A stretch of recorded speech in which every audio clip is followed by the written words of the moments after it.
The call came late at night, the kind of call that makes your heart drop before you even answer. An unfamiliar number. A shaky voice on the other end telling me my wife had been in an accident.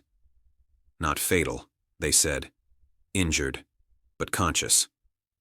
She was waiting by the roadside for someone to pick her up. I didn't ask questions. I grabbed my keys and drove faster than I should have, my mind jumping between fear and relief. We had argued earlier that evening, nothing dramatic, just the usual tension that had been sitting between us for months. I pushed that thought away. None of it mattered now. All that mattered was getting to her. When I arrived, her car was pulled off to the side, hazard lights blinking like a warning I didn't yet understand. She was sitting on the curb, a blanket over her shoulders, talking to a police officer. When she saw me, her face crumpled and she stood up carefully. "I'm okay," she said quickly, like she needed to reassure me before I even spoke. I hugged her, feeling her shake slightly. "What happened?" She said she'd lost control for a second. Wet road. Bad luck. Simple explanation. The officer nodded along, handed me some paperwork, and said we could take the car once the tow truck arrived. While we waited, she stayed quiet, staring at the ground. I thought she was in shock.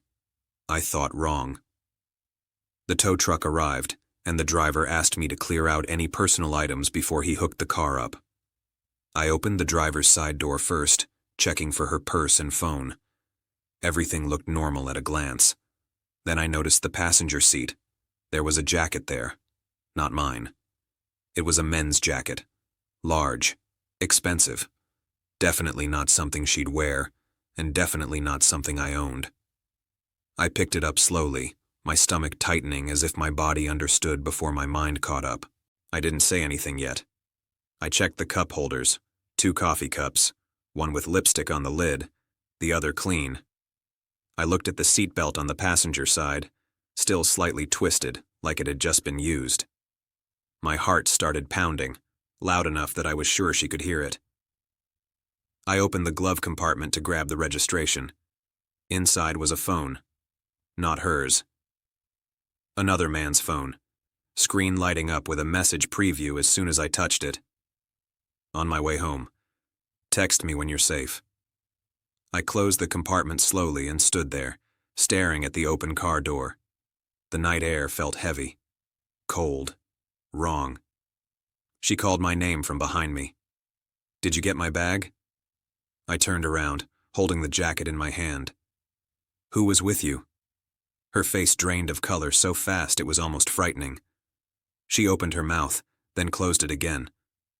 "Answer me," I said, my voice calm in a way that scared even me. She looked away. "It's not what you think." I nodded slowly. "Then explain it." She hugged the blanket tighter around herself. "I was giving someone a ride." "At 11 at night," I said. "In your car, with his jacket, his phone, and his coffee." She started crying then, quietly, the way someone cries when they know there's no good version of the truth left. "It's been a few months," she whispered.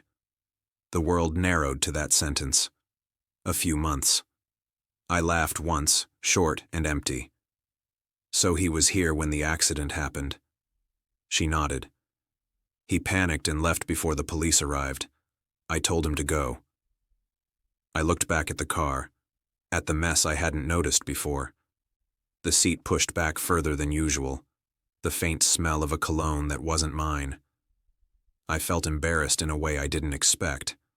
Not just hurt, small, like everyone else had been living in a story I didn't know existed. "You called me," I said. "Not him." She looked up at me, eyes red. I didn't know who else to call. That hurt more than the jacket, more than the phone, because it meant that even after everything, I was still her safety net, the responsible choice, the backup plan. The tow truck driver cleared his throat awkwardly, pretending not to notice the tension hanging in the air. I handed him the keys and told him where to take the car. The ride home was silent. She sat in the passenger seat now, hands folded in her lap, while I drove. I kept my eyes on the road because I wasn't sure what would happen if I looked at her too long. At home, she tried to talk, to explain how lonely she'd felt, how distant I'd become, how it just happened.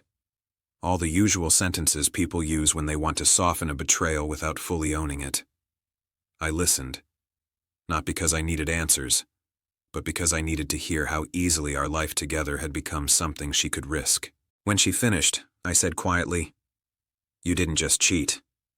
You let another man sit where I sit, ride where I ride, be there when I wasn't supposed to be replaced." She cried harder, apologized, promised it was over. I believed that part. Not because she was convincing, but because the accident had scared her. Not enough to stop before, but enough to regret after. That night, I slept on the couch.